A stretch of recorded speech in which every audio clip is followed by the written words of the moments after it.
I am Madison Timmons. I'm Chris Susi. And we're paranormal specialists who live in the most haunted city on earth, Savannah, Georgia. Every day is Halloween in our line of work, so join us as we spin true tales of haunts, murders, and disturbing Savannah history.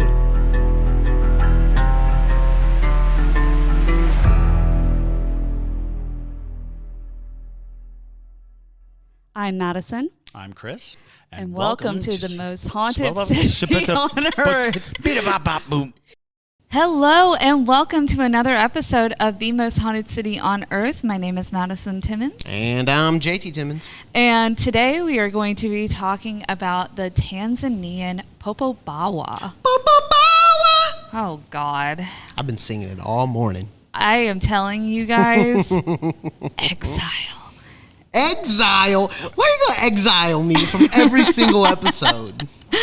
We're going to make it a Patreon poll. We're going to be like, should we exile our JT? patron? I would like you to know, if you are a patron listening, that I would say 90% of the posts, those fun posts, come from me. Oh, I'm done. No, they are from me. I work hard maintaining our Patreon. So our patrons, before you vote on that horrendous poll that I did not create. It's the JT witch trials. Speaking of which, I'd like to thank some new patrons. Welcome to the Parajunkies team. Pooh Burr, Allison F., Fanny Garcia, and yes, that is the name for our fan base, the Parajunkies. We are Parajunkies. # Ghost Heroin. Oh my Thank you, Chris, for that. Yes. Anyways, yeah. But yeah, so let's go ahead and dive into the Popobawa. Now, the Popobawa is an evil creature that stalks the Tanzanian island of Pemba in the Indian Ocean. Ooh. Popobawa means batwing in Swahili. And so it can change shape, a bat sometimes, a human form like at other times. It prefers to come out at night, but some say that they have seen it during the day. Okay, so it's like Bat Boy of it's like the African version of Bat Boy. I would actually I would compare it more so to the Gullah Geechee hag over the Bat Boy, because Bat Boy doesn't necessarily do the same things that Popobawa does. Okay. Bat Boy kind of stays in his cavern, but this creature, you'll see. Okay. It's intense. But yes. I thought it was in a cavern. No. Oh, okay. No, it just looks like a bat. Oh, so you said it's intense, so. Exile. But yes. So believers say... Our listeners are like, oh my God, why do I even listen to this? Yeah, I know, right? But yes, so believers in the creature say that it is a jinn released by a sheik seeking revenge. Now, that is some people's beliefs. Other people believe that it is a creature that is just brought to earth, that's almost like a demon of sorts, that's just solely there for mayhem of sorts. But according to the believers, the Popobawa will creep into your room in the dark of night and attack you in your bed. Sometimes a sulfurous smell accompanies the creature, and occasionally it is heard on the roof, claw scraping before it enters. It's very similar to the hag. That is extremely similar to even though the hag is from West Africa, so it's interesting. Yeah, and the Gullah Geechee people, I should say, are descendants of West African slaves. So a lot of their traditions come from that region of Africa. So it is interesting that it's a very similar creature, but they come from different. But they're so far away from each other. Yeah, wow. And so we'll get into that theory a little bit later, because there have been accounts of the Popobawa in other countries too. Ooh, okay. You know, I love the idea of the Popobawa, like you said, on someone's roof scratching. Yeah, with its claws. Oh my God, that reminds me of, and everyone's heard this, but Krampus. Oh, well. Wow. Well, because Krampus walks on people's roofs like that. But that's not what I'm going to say. I was going to say that the horror story, super famous, of the man with the hook. And there's a gajillion variations of it. But my uncle, when I was like 3 or 4, I call my uncle Onion. But my Onion, because he's real country. I'm real country. I'm a hi Onion. But Onion, when I was like 3 or 4, like we'd be just driving, and maybe because I remember being in the car seat. So whatever's not car seat age, but really really young. And he would tell me about the story, the hook hand, and then the woman at the end gets out of the car and sees her boyfriend hanging from a tree above the car where the car stalled out, and his nails are scraping the top of the car. And that reminds me of that. And I feel like that has always freaked me. That was like the genesis of me being freaked out about things scratching the things above me. I don't know. But, scratching your roof. Yeah, I wish I told that story better, but it's just such a long story that I just had to focus in on that one thing, because that's not what this episode's about. It's about the Popobawa. But yeah, but it is that is a freaky attribute. But honestly, what the creature does is scarier, in my opinion, than how it looks and how it sounds. So what it does is it tends to sexually assault and sodomize men, but it can attack women as well. Yeah, that was the twist that you didn't expect, was it? This went from, this like really cool creature, like bat wings and scratching the roof, and it's like, oh my gosh, the hag, which does not do that, and all of that, and then it just literally took a massive downhill to being demonetized. And I was like, what? Yeah. I was like, what? Yeah, that is.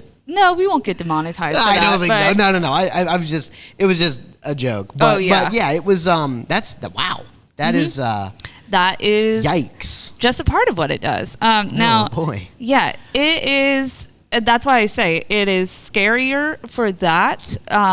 That's full blown sexual assault. Goodness gracious. By a demon. Is that the sulfur smell? Yeah, so sulfur, the reason why I believe it's more of a demonic entity is a lot of times, sulfur is associated with demons because they believe, like in the old, writings about demons and stuff, it was always that when a demon crossed over, hell smelled like sulfur, apparently. And so you would get a poof of sulfur smell because they cut through from hell. Okay.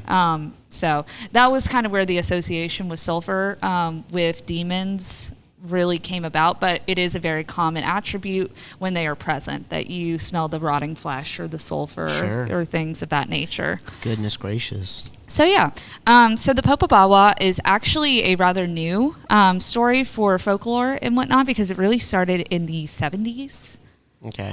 It kind of one of the earliest accounts that I heard of was in 1971, a little girl from Pimba had been believed to be possessed by a Popobawa. Oh. And they said that she would deliver the demon's commands with a deep, unnatural voice, and it would be accompanied by rattling sounds from nearby rooftops. Goodness. That's the earliest account. So there's multiple. Yes. There's not just one Popobawa. Oh, no. There's now I don't want to sing its name anymore after hearing what it does to people. I know. Well, it's interesting too because it's such a fun name. It attacks men, which is very uncommon. I find it's usually it's a lot of times things attack women or whatever it is, but this one actively seeks for men. Goodness gracious! And so the thing with the Popobawa is that it kind of comes in waves of attacks. So it'll seem like there's like a high spike in different attacks, and then it recedes for a little bit, and it goes away for a little bit, and then it comes back. Yeah. So one of the more recent situations of this happening was in 1997. A man named Majaka Hamad, he thought that he was attacked by Popobawa. So he was a farmer. He did not believe in ghosts or demons or anything, but his direct quote said that he could feel it and something was pressing, or he said, I could feel it, something was pressing on me. I couldn't imagine what sort of thing was happening to me. You feel as if you were screaming with no voice. It was just like a dream, but then I was thinking it was this Popobawa and he had come to do something terrible to me, something sexual. I don't believe in spirits, so maybe that's why it attacked me. Maybe it will attack anyone who doesn't believe. And the reason why he says this is because people have reported that basically the Popobawa will speak to them of sorts. So basically, where is it in my notes? So the Popobawa speaks to them before the attacks? So or basically, like here warning? it is. Okay, so after it attacks them, basically it would tell people, if they didn't tell others what happened, it would attack them again. Oh my gosh. Yeah. That's That sounds like it wants its name being spread and said. Yes. And it wants to be known. Yeah. That's wild. Is that demonic? Yeah. Like, I feel like demons are always like... Well, there's demons for different things. Yeah, I know. You know? Yeah, I guess you're right. Now, you see, there have... when reports of attacks happen, it really sends the locals into panic, especially in the 90s to the early 2000s. Basically, there was a series of nighttime sexual assaults that were blamed on Popobawas. Why were they blamed on Popobawas? Well, you see, doctors all over the island were treating people from alleged Popobawa attacks where they had broken ribs and large bruises on them. That they didn't think that was just possibly a serial rapist? No, they believed it was Popobawa. They said, like, they would go to the doctor and say that it was Popobawa that attacked me. Really? Yes. So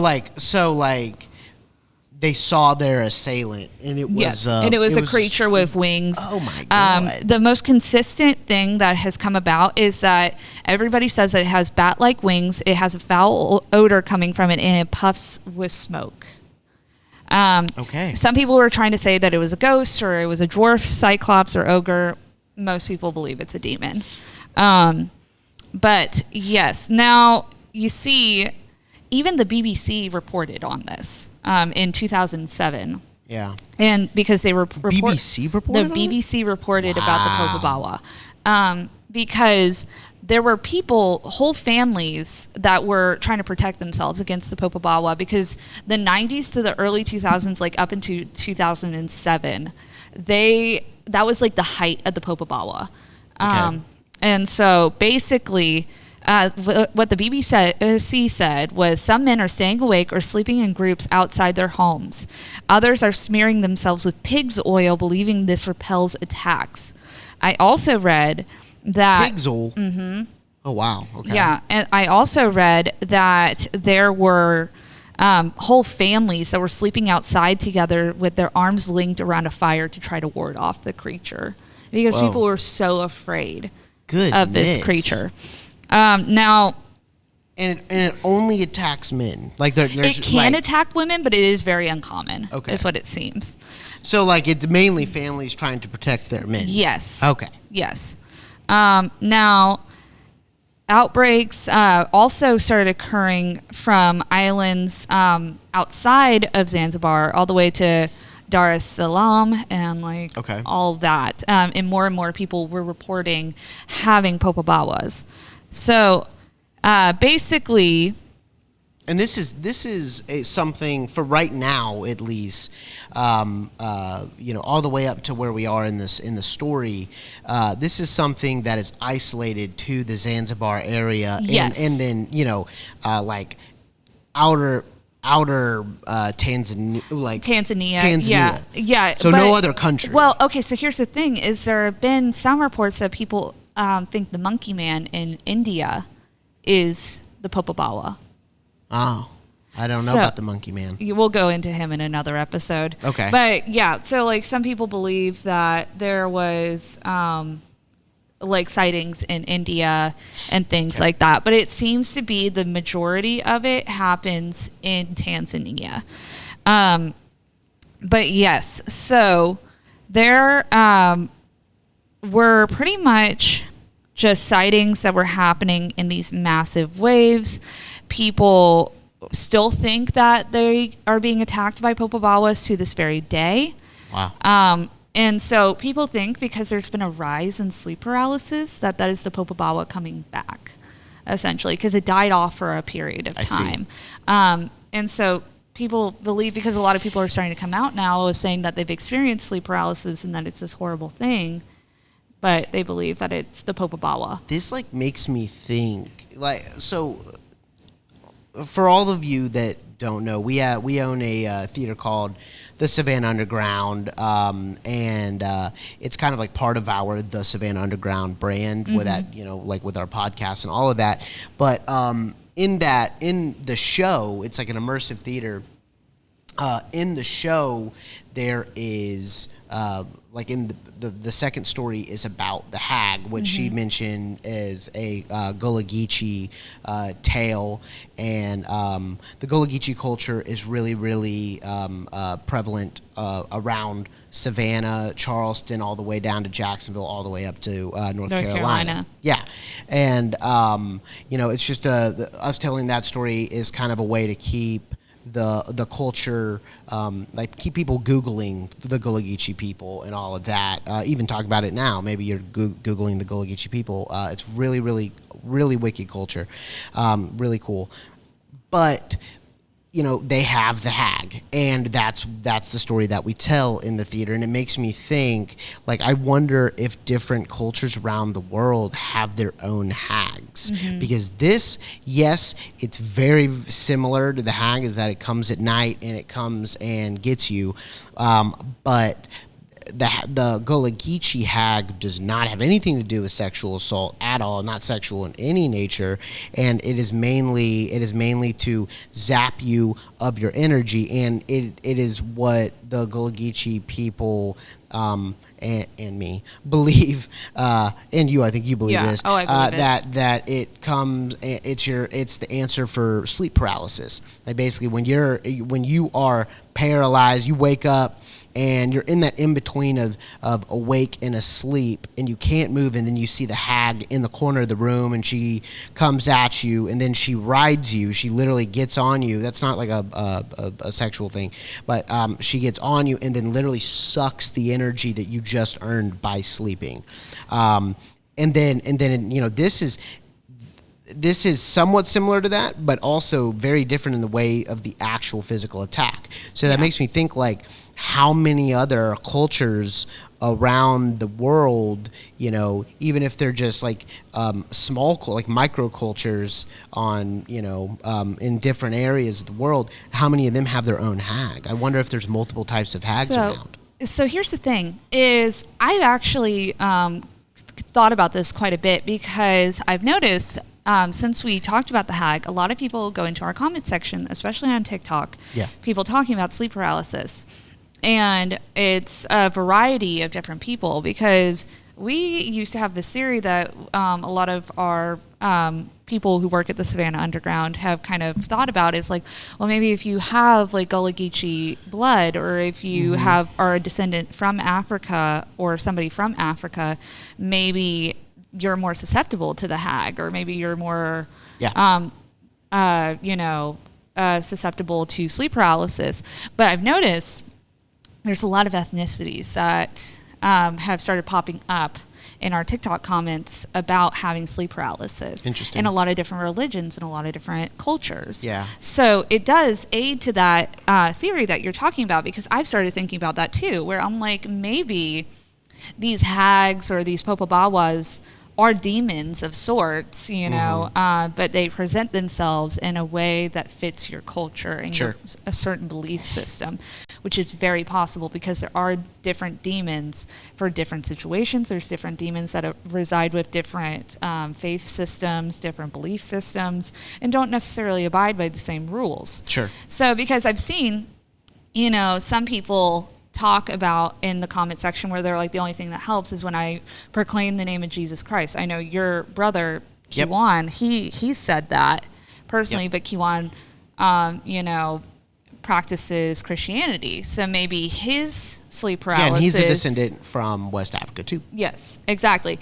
Well, that was kind of where the theory started, was we started thinking about, well, like maybe Kiwan, you know, because maybe he has some Gullah, because he's very entrenched No, he definitely does. in Savannah with his family. So no, there's definitely some in there. But yeah, but regardless, you know, maybe there are Christian demons, and then there are, you know, different demons. Yeah, maybe it's by your belief system. Yeah. You know? And maybe that's why we've seen this spike of sleep paralysis, because people are talking about it more. It makes me think, you know, we'll just go piggybacking off of what you said. It makes me think, do demons target people of the ethnicity they're part of? So, like, for instance, a Christian demon would go for someone who is, you know, Christian, rather, you know, someone who is Hindu, because it's the challenge. It's, you identify with the religion that I'm a part of, and I'm going to conquer you. Well, so that's the thing with demons. A lot of them, a lot of their goal is to try to break your faith. Because anytime you're dealing with a malevolent spirit, it's oftentimes a matter of who has stronger conviction. Yes. And so, you know, when a demon can overpower you in the way where you can't even scream, you can't talk, you can't move, it's able to get that energy from you. And I think that's why people are so scared of these creatures.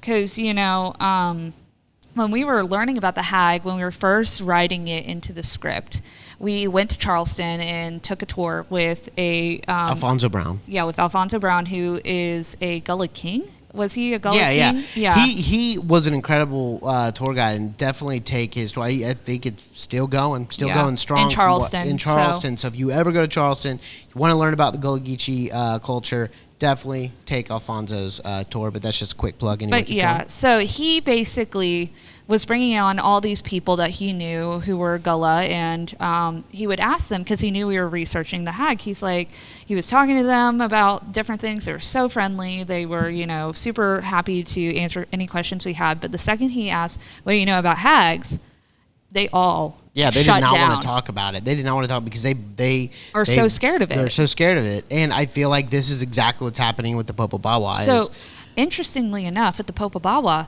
a man actually claimed that he was the Popobawa, and the mob killed him in Tanzania. What? Because they take it that seriously. Oh my God. Yeah, they take it that seriously that it is that entrenched in their culture now, where people are so scared of this creature that if you say that you're the Popobawa, you're like unalived. Okay, I am not the Popobawa. I am also not the Popobawa, but you know, I would like to visit Zanzibar. Yeah. And when I do, I just want everyone to know, our listeners from Zanzibar, I am not the Popobawa. Yes. But yeah, it just shows it's the same way. Yeah. I mean, obviously, you know, the Gullah Geechee people are not out here killing people that are hags, but you know. Yeah. Wow. But it just shows how far someone will go from how scared they are. And with you know, just comparing and contrasting the West African hag to the East African Popobawa, the hag was a person in your society. Yeah. That's another thing. This isn't just like a creature that, you know, comes out like, you know, Jeepers Creepers every 20 years or whatever. Yeah. This isn't just a creature. This is a person that transforms into a hag at night. And so really, really cool stuff. Y'all need to Google it if you don't know about it, or come see the show. Oh, yeah. Definitely look into the hag if you've never heard about it, because it is fascinating. But there are stark similarities to it. There really are. I wonder, too, you know, because we're getting the Gullah perspective of the hag from, you know, post-slavery. But I wonder, the hag from its original roots in West Africa. I wonder if it wasn't something more similar, something a bit more gruesome, but isn't talked about now in Western culture. That's actually really, good analysis, to be honest. Yeah, because that's a good theory. I think you're probably right. Obviously, I would feel like they're not going to talk about something that sexually assaults people. Yeah, it's a little like it's a little much. Yeah.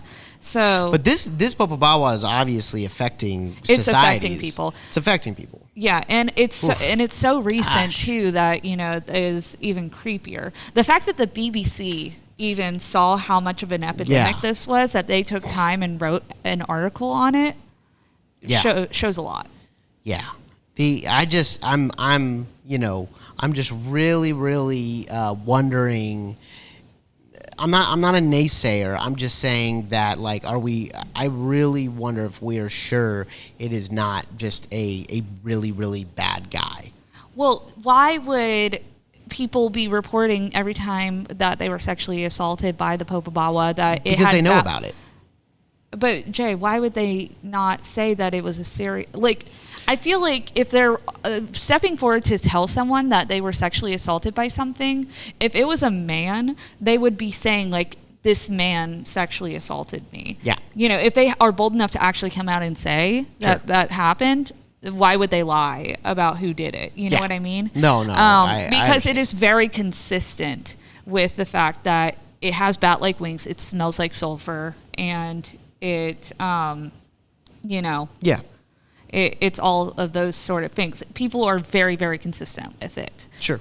So absolutely. I feel like people aren't just making that sort of thing up, because especially in I'm not sure of the political belief system in Tanzania, but I would imagine it's probably pretty taboo to say that you were sexually assaulted by a cryptid of sorts. Yeah. Well, I mean, that's not just that. I mean, I would think that's going to be like anywhere. Well, yeah. I mean, it's people think you're crazy. It's a really, really.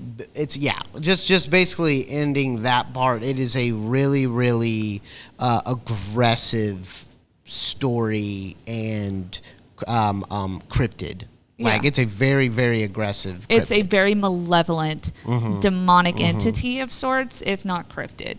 And cryptid and demons can, they can intercept at times. So it's not entirely impossible that it is, not both.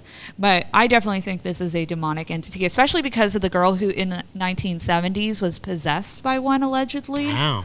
Like, that tells me that's something demonic, because a cryptid can't possess people per se. Now, was she exorcised? Did it say? They didn't say. Oh, okay. It wasn't super well documented, because it was the 70s and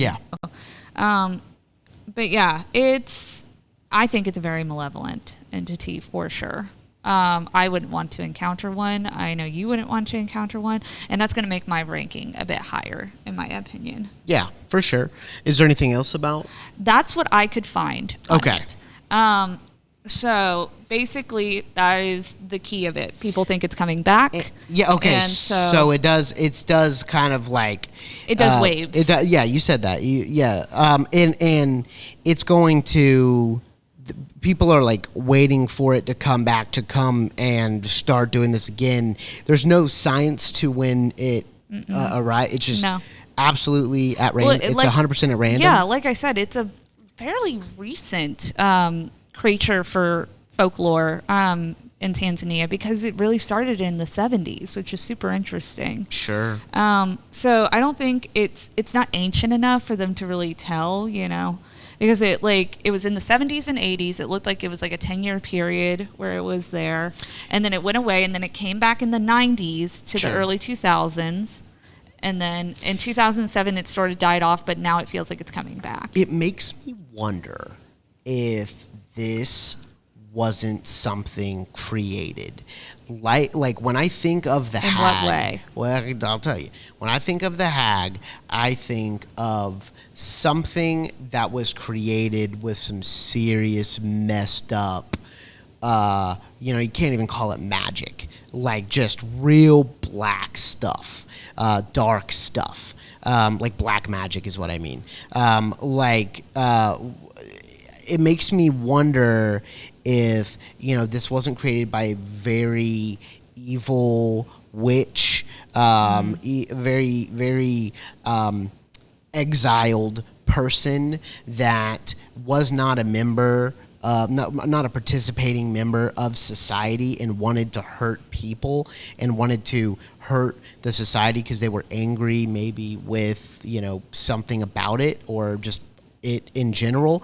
And because, when I think of the hag, I think of something that was, it can be put on people. From what Alfonso Brown told us, from what our research, in Charleston and on the internet and all that stuff, what it told us is that the hag can be cast upon someone. Yeah. To be ridden, and they won't be able to get rid of it, and eventually, it drives them into insanity. It drives them into insanity because they can't sleep. They're just constantly having sleep paralysis, and it's just like the worst type of insomnia. So that makes me wonder if this wasn't something, because of how recent it was, something that was created to hurt society. Okay, well. It's not considered ancient. Okay, so there's a few things that I agree with you, and there's a few things I disagree. So the fact of the matter is, I don't care how powerful of a witch or a wizard or warlock or whatever you want to consider yourself. I don't care how powerful you are. You can't conjure an entity in that way. You can't create. We as humans do not have that power to create an entity that malevolent. We can invoke things. We can, call upon things. Okay. So, like, in the sense of the hag, that's essentially what they're doing, is they're invoking the spirit of a hag and they're putting it upon someone. Got it. But we can't just, form something out of nothing, as humans. That's just not a thing that happens. But I will say that I do agree with you that maybe it was somebody who was an outcast in the way of a Yama Uba, how Yama Ubas are considered that they're made. If you haven't listened to that episode, definitely check that out. Is that a Patreon exclusive? It's definitely on Patreon, but it wasn't was that one exclusive? I don't know. We do a lot of From One to Wicked Patreon exclusive. We have a couple up there.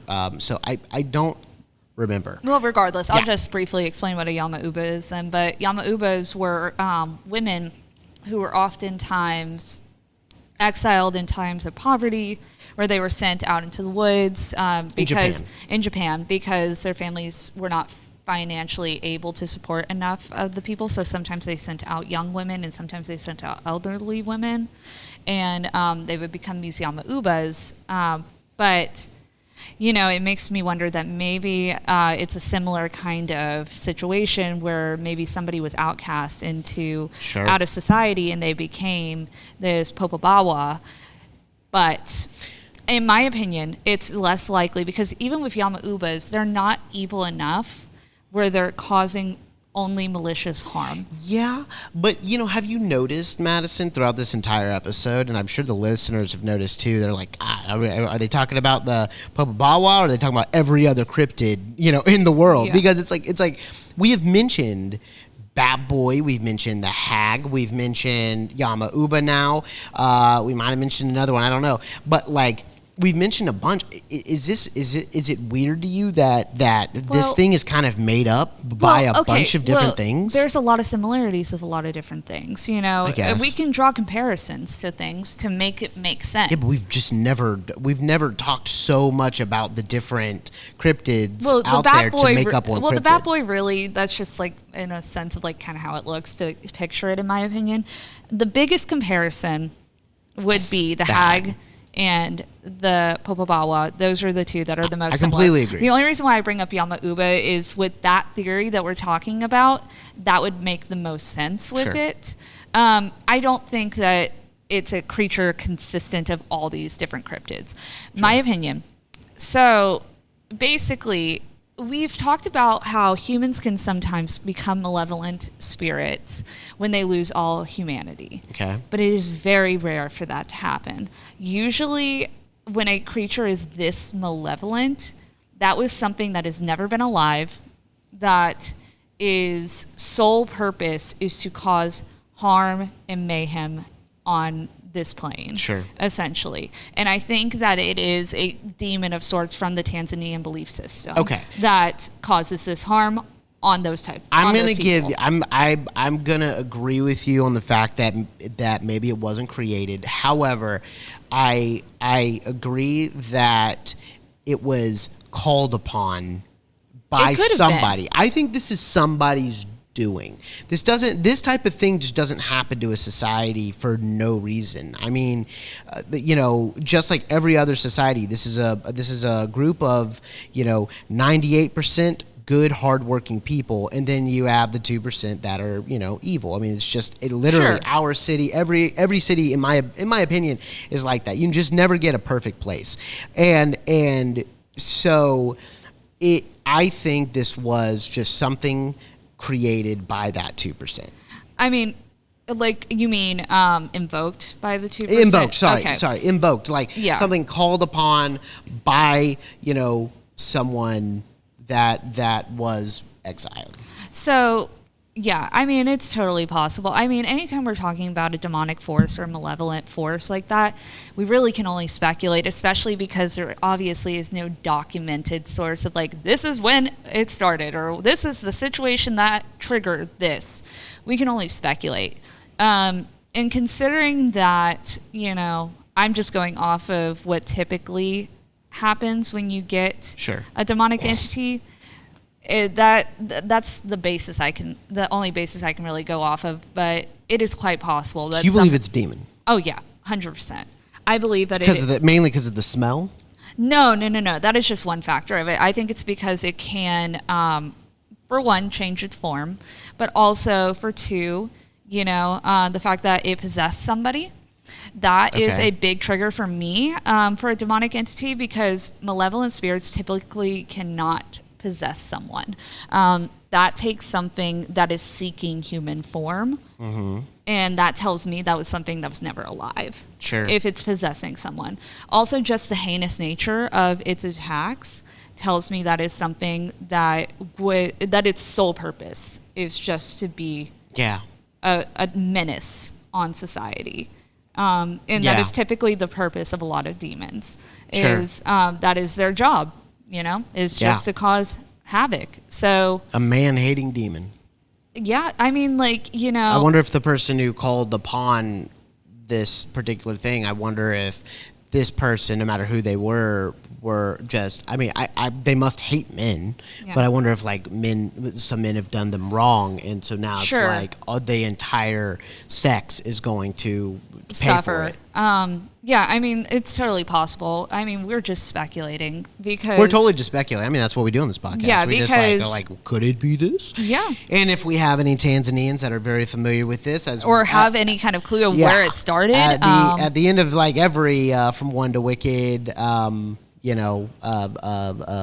podcast that we do, we would love to hear from you. DM us, and we will definitely talk about it on the next one, the beginning of the next one, because there's only so much resource we can get. Exactly, not being there. Yeah, so. I mean, they're where I get my resources a lot of times is from papers people write about these creatures, because there's a lot. That's the best place. There's a lot of folklorists out there who really study specific creatures, and so a lot of people like to go into, especially with this particular entity, they like to go into the scientific nature of sleep paralysis, but it doesn't negate the fact that it's such a consistent story of people seeing this creature, and it's such a worldwide sensation of sorts where people are experiencing sleep paralysis, but their entities change depending on who they are. So I feel like that can make sense for me as it being a demon. I think it is time to rate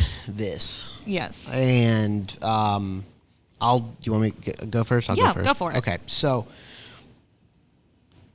it's going to be high. Yes. Personally, I think that this is a very, very, very malevolent thing. I think that, a big, when I'm considering my ratings, I always consider, is it still haunting? If it did haunt and it was bad, I will definitely give it I'll give it a high rating. But if it's still haunting, it's going to get like a Bloody Mackenzie rating, of a 9. So therefore, I think that because it comes in waves, it does die down. I take that into consideration. That lowers it just a tad. But then with the physicality and brutality of the attacks, those are things, obviously, that torture people for the rest of their lives. That's pretty awful. I'm going to go ahead and give it an 8.5. And that's a really, really high score. High 8 point. I'm not doing like 8.75 because there's no reason to be doing ridiculous. Yeah, I mean, I'm thinking 8.5 and like on the cusp of 9. Because it's a bad thing. It's been documented pretty well from what I can tell. And it's just it's awful.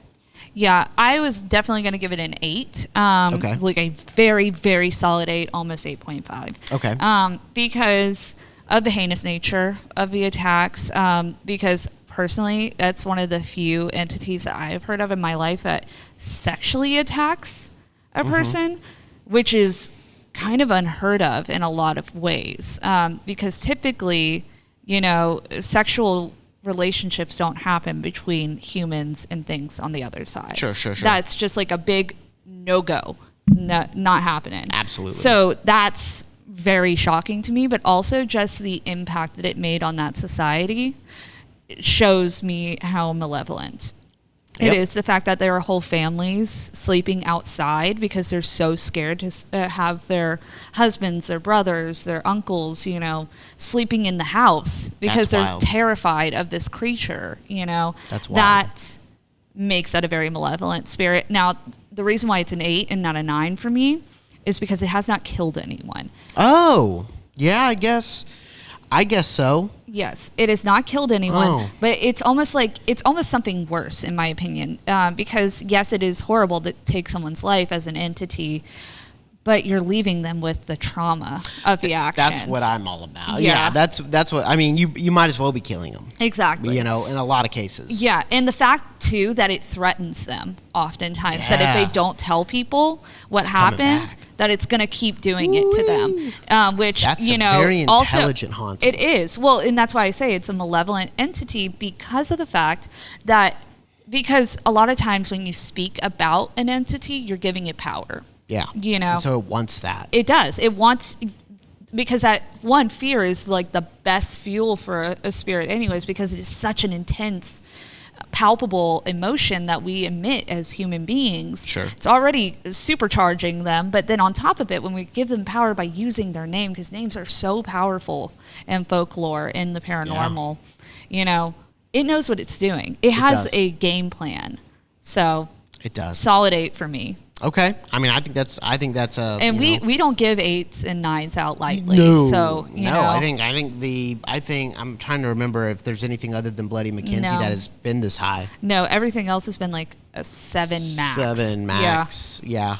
But we've really been all over the board with these. From Amityville getting a 0.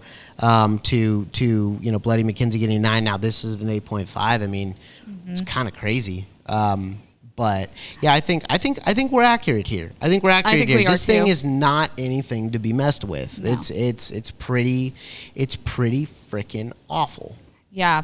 And if your family has ever experienced Popobawa, please let us know, because I'm very interested to hear someone's firsthand account that's not through like articles and stuff. Yes. And same thing with like if you've experienced a hag, let us know, because we'd love to do an episode where we kind of like zoom someone in, like how we did with Emma from Real Life Hauntings podcast. So yeah. But yeah, and same goes for any culture. Real life ghost stories podcast. Yes. I'm crazy. But yeah, same thing for any kind of culture that your family or you might be from. Please send us your ghost stories or your local legends that we might not know about. Absolutely. Because I'm interested to talk about you guys's spirits and hauntings and stuff like that, because a lot of times when I'm researching for this particular segment and whatnot, I'm looking at things that I find personally interesting. But you know, and I know you guys are enjoying it as well, but I do like to hear things that are personal to you guys. Sure. And you guys might know about something that I'm not aware of, because obviously I've not been everywhere in the world. So, you know. Absolutely. And to our patrons, if you want us to talk about a particular haunting around the world from 1 to Wicked version of this podcast, you know, let us know. Let us know. Also, I'm just going to go ahead and quickly plug Real Life Ghost Stories with Emma. Her podcast is like amazing. It wins so many awards, and it's killer. Emma's just awesome. Yeah. We just did. I think it was like not last Saturday, but the Saturday before. We dropped an episode collaborating with her, and she's just the best. I mean, she's awesome. It was a great episode. She was amazing. And then we also did an episode for her podcast, so go check that out. She's been doing it for way longer than us and just absolutely destroys it. She has so much content for you guys to just go. Yeah. She also has a Patreon, so go check that out. But we are going to be doing more collaboration podcasts with her, guaranteed, because of just how seamless that went and how great she is. Yeah, absolutely. Yeah, I could brag about her all day. Like our experience with her was just phenomenal. Incredible. But yeah, so if you guys have any recommendations of things you want to hear from us, or even, you know, topics you want to hear with us when we talk, join our Patreon. When we talk with Chris, or if you have questions, join our Patreon. Yes. But yeah, become a para-junkie. But yes, so if you don't already follow us on TikTok, definitely go check us out at the Savannah Underground. Our Patreon is patreon.com/Savannah Underground if we have convinced you to cross over to the other side. But with that, my name is Madison Timmons. And I'm JT Timmons. And stay spooky, y'all.